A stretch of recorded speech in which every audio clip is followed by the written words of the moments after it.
তো আমরা দেখে নেব 2025 কাট অফ অর্থাৎ এক্সপেক্টেড কাট অফ কত হতে চলেছে। তোমরা স্ক্রিনে যে দেখতে পাচ্ছ এটা হচ্ছে তোমাদের লোয়েস্ট কাট অফ, এটা 1 - হতে পারে। তো এটা হচ্ছে এক্সপেক্টেড কাট অফ তোমাদের জন্য। অনেকে আমাকে কমেন্ট করেছিলে, এসএমএস করেছিলে, সেই জন্য ভ্যাকান্সির উপর ভিত্তি করে কাট অফটি তৈরি করা। তো আগে দেখে নেব জিএনএম এর মেলের কাট অফটা দেখে নেব। মেলের ইউআর 76, ওবিসি এ 74 নামবে, ওবিসি বি 75 নামতে পারে, SC 60, ST 64, EWS 50, GNM female UR নামতে পারে 77, OBC A 75, OBC B 74, SC 58, ST 63 আর ইডাব্লিউএস 52। এবার বিএসসিদের ফিমেল বেসিক বিএসসি আর post basic BSc.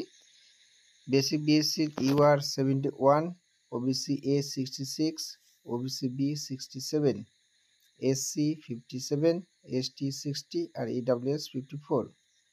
Post basic BSc UR 75, OBC A 68, OBC B 70, SC 65, ST 67 R EWS 57।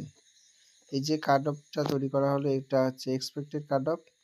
তোমরা কখনো ভেবে নিও না যে এই কাট অফেই হয়ে যাবে, এর থেকে 1 নম্বর মাইনাস বা প্লাস হতে পারে। হচ্ছে তোমাদের নাম্বার ক্যালকুলেশন কিভাবে করে সেটা তো তোমরা জানোই। একাডেমিক স্কোর 75 এর মধ্যে 70 প্লাস ডিপ্লোমা পাস, আর ইন্টারভিউ তোমাদের 15 আর 10 মার্কস হচ্ছে তোমাদের এক্সপিরিয়েন্সের উপর 10 মার্কস থাকে।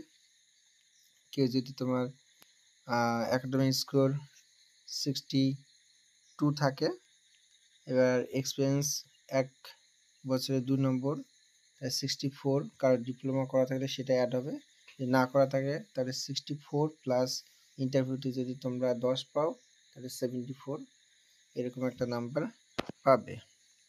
তো ইন্টারভিউটা ভালো করে দিতে হবে, কারণ ইন্টারভিউর উপরেই তোমার চাকরিটা সম্পূর্ণ নির্ভর করছে।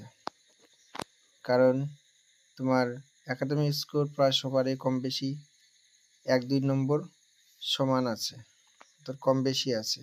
এবার ইন্টারভিউতে যদি তুমি কম পেয়ে যাও, অর্থাৎ 9-10-এর জায়গায় তুমি যদি 7 পেয়ে যাও, তাহলে কিন্তু তুমি অনেকটা পিছিয়ে থাকবে আর তোমার জবটা হবে না। সেই জন্য ইন্টারভিউর জন্য প্রচুর কোশ্চিন পড়ো, নিজেদের ওয়ার্ড রিলেটেড কোশ্চিনগুলো পড়ো,